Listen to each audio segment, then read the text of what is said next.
Hello everyone, this is Justin Haney. This is my AEP 855 Ed Leadership Module 8, Leading with a Moral Compass.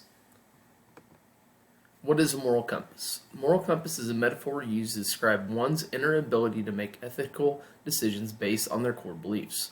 Possible core beliefs includes empathy, justice, integrity, fairness, religion, honesty, and kindness. We want to use our true north when we're making these ethical decisions. True north is an unwavering value that helps guide you to make an ethical decision, knowing what is right and what is wrong. Benefits of using your moral compass: gives you clarity when faced with difficult decisions, sets a model for your peers and those you lead. Using it consistently helps build self-confidence, trust from others, integrity, healthy relationships, and inner peace. Why some lose their moral compass. According to a survey conducted by Gallup poll, 77% of Americans believe that our society's sense of morality is getting worse. Reasons some lose their way: greed and self-gratification, to avoid conflict. Sometimes these decisions make more work, societal pressure, and reacts with emotions. Knowing your value will help you keep your compass. Identify the 3 to 5 core values that will help guide your life and guide these decisions that you make. Know what is negotiable and what isn't when it comes to your moral compass. To have good values is to be a good person. Things to keep in mind: look at decisions from the other side of the fence and use an empathetic point of view. Go through an ethical decision-making process.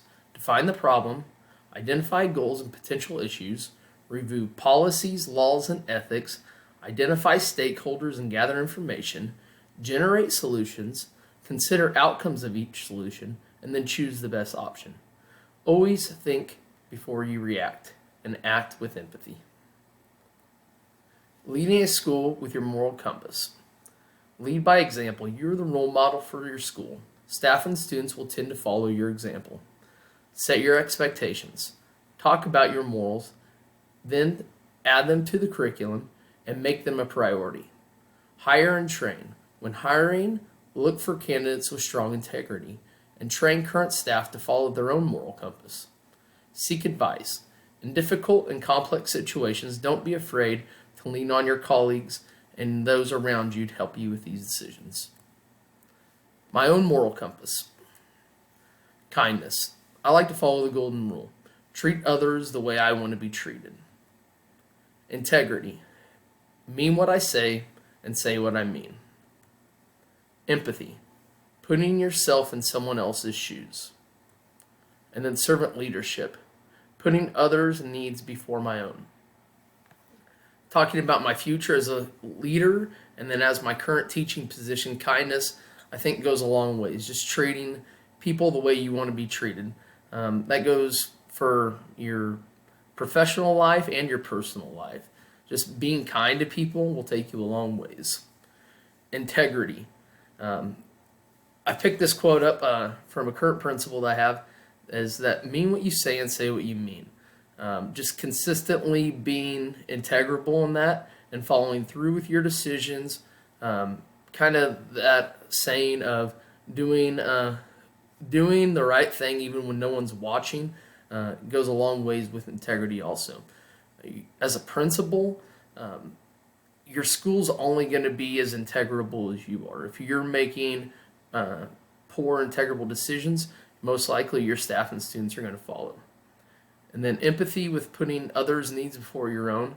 I think others see that in a leader, and they want to be like that. They want to follow and do the things that those leaders are doing.